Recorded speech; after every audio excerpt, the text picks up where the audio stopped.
Chapter 118.1 There's Righteousness in the World. At the intersection of Dragon Whisker Creek and the Iron Talisman River was a magnificent waterfall. However, Dragon Whisker Creek had now been renamed the Dragon Whisker River. In the dark of night, a seductive beauty held a sword with a golden tassel in her arms as she stood at the intersection of the creek and the river.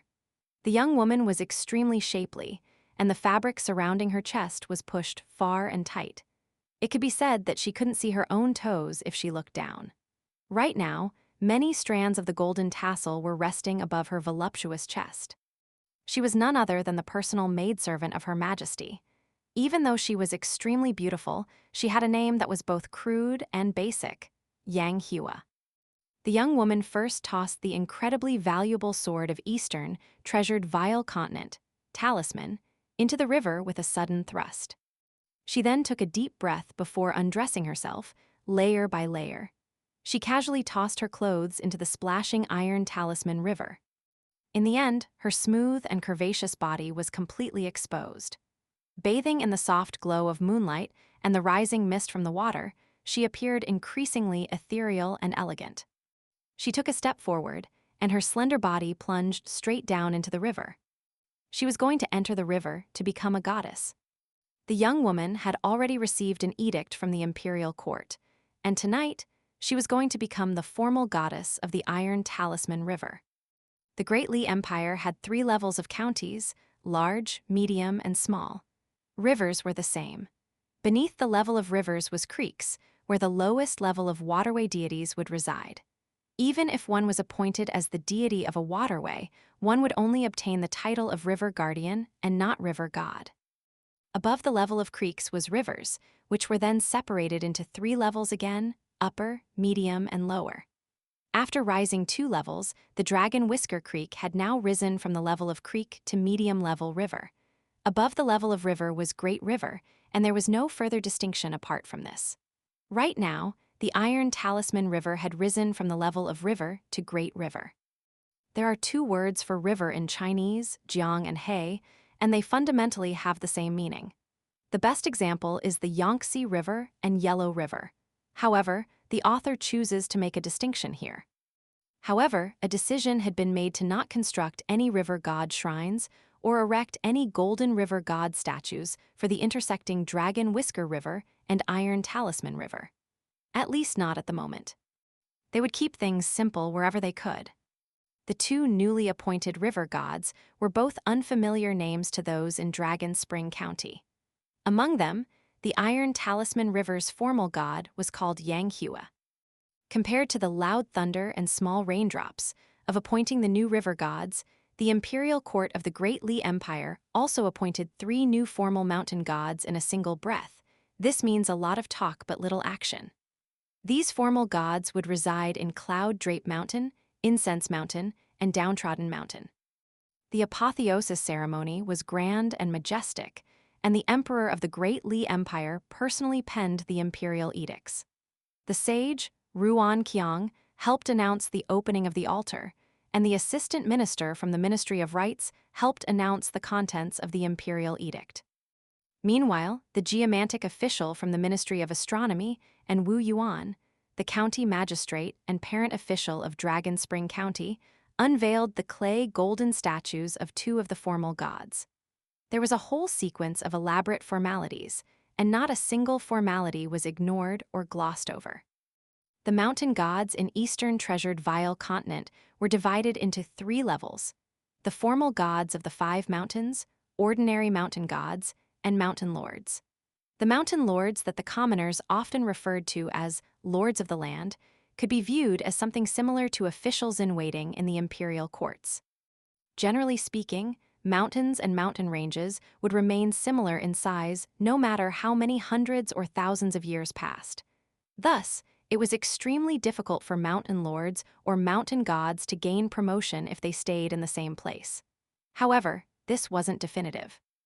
If a powerful cultivator decided to reside in their mountains and cultivate, and if this cultivator eventually became someone highly regarded by an empire, such as a mighty imperial preceptor or true lord, then it would be possible for the mountain lords or mountain gods to ride their coattails and also gain promotion.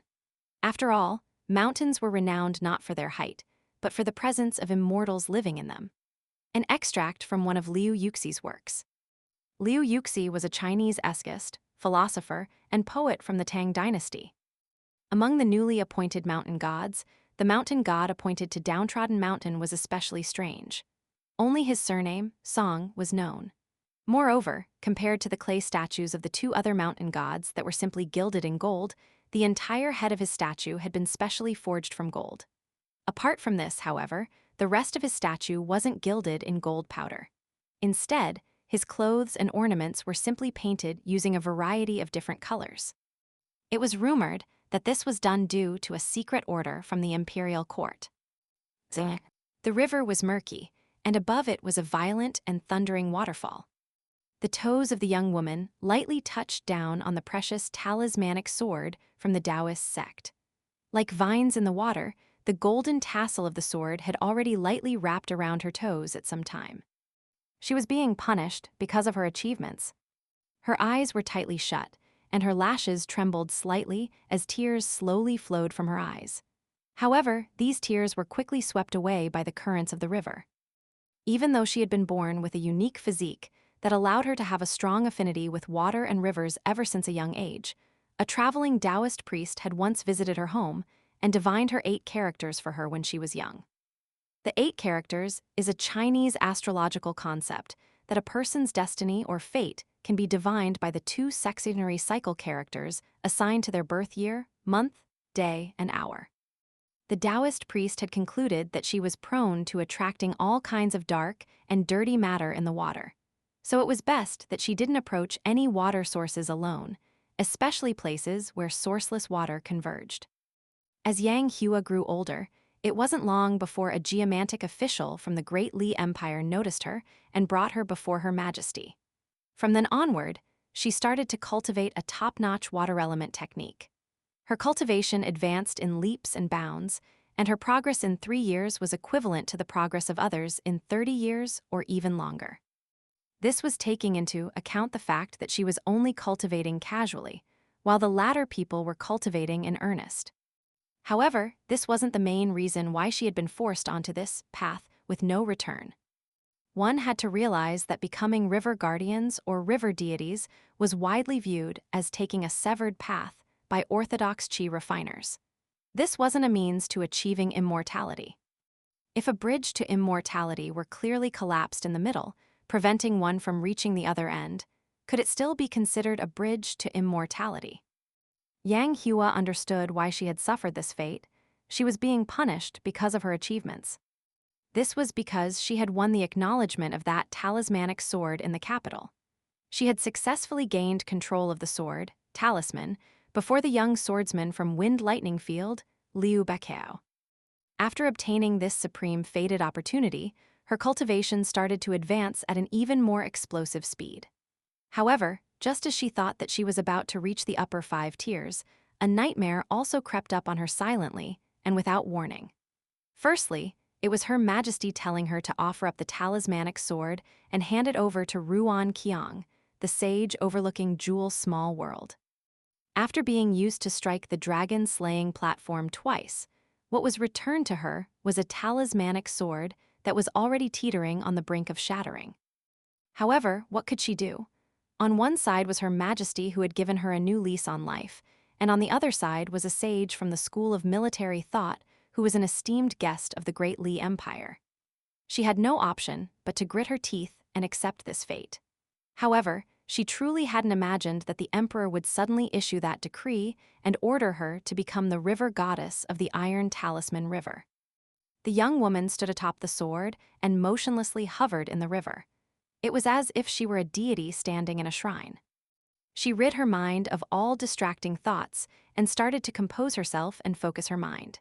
She formed seals with her hands, and her body remained as immovable as a mountain. One strand after another, her hair started to slowly detach from her scalp and vanish with the current of the river. Immediately afterward, her flesh started to slowly melt and disintegrate. She was in severe pain, not only in a physical sense, but even more from the anguished wails that came from the depths of her soul. She had already channeled an untaught secret technique of the Great Li Empire to cut off her senses, yet her slender body that was bloodied and disintegrating still couldn't help but shake. Little flesh remained on her body, and she was now almost as thin as a skeleton. In the end, the young woman was genuinely reduced to nothing more than a skeleton. The surface of the river boiled, and steam rose into the air. Resting on the bottom of the river, the talismanic sword that was almost shattered remained unmoving the entire time. However, the harrowing white skeleton that still barely resembled the shape of a young woman started to sway like flowing aquatic grass. It appeared weak and brittle, and it was as if it might be swept away by the currents of the river at any moment. It was at this critical moment that the threads on the golden tassel of the talismanic sword started to emit a golden glow. Not only did these threads tighten their grip around the young woman's toes, but they even started to slowly rise and wrap around her lower legs, eventually stopping when they reached her bone-white kneecap. Only at this moment was the skeleton finally able to stabilize itself. With the help of the golden tassel, she would no longer be disdained and abandoned by the mystical divine sense hidden in the river, and she would no longer suffer the fate of being reduced to the lowliest water-dwelling ghost or yin entity. Gathering divine nature, remolding a godly body, and having one's mortal body transcend to the level of pseudo-sage. Observing the skeleton, one could see the first strand of hair starting to regrow on the skull. This wasn't long crow-blue hair like that of the old woman, river guardian in Dragon Whisker Creek.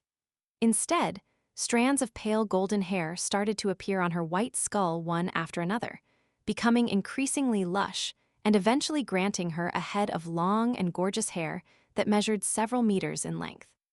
This was a rare once-in-a-century, rain goddess form. Regardless of their rank, river guardians and river gods were ultimately bound to the land and the water. They could only go with the flow.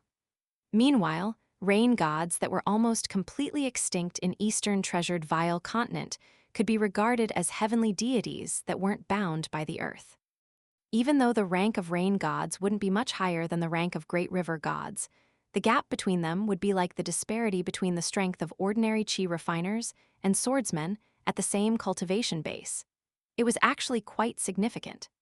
Another example would be the position of palace minister held by the lantern-bearing old man.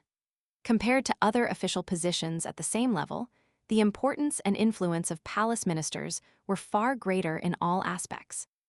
The zenith heaven golden immortal of the Tao sect, the golden Dharmapala arhats of the Buddhist sect, the gold-gilded clay statues of the deities, and the golden branches and jade leaves of the mortal empires.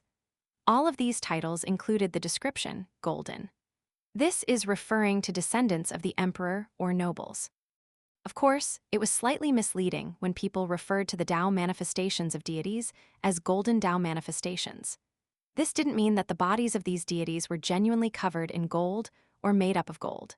For example, the river guardian of the Dragon Whisker River had only developed a speck of golden light in her eyes. There was a huge gulf between her and Yang Hua, whose flowing golden hair signified her aptitude as a rain goddess. The young woman started to recover her appearance. Flesh grew on her bones. When she finally opened her eyes again, she was already in a body more beautiful than before. A green dress formed from the water essence of the river, wrapped around her slender and enchanting body. She slowly drifted forward, and it was as if she were traversing flat ground.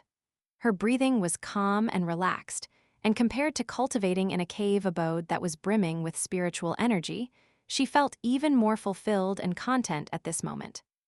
Yang Hua raised her hand and made a grabbing motion, and the talismanic sword that had remained sheathed the entire time drifted up from the bottom of the river and into her hand.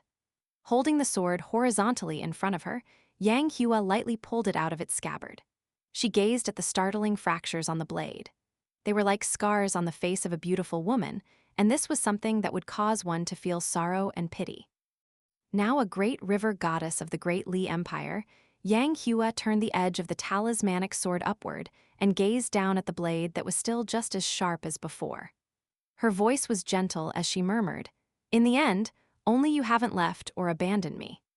The talismanic sword shuddered slightly.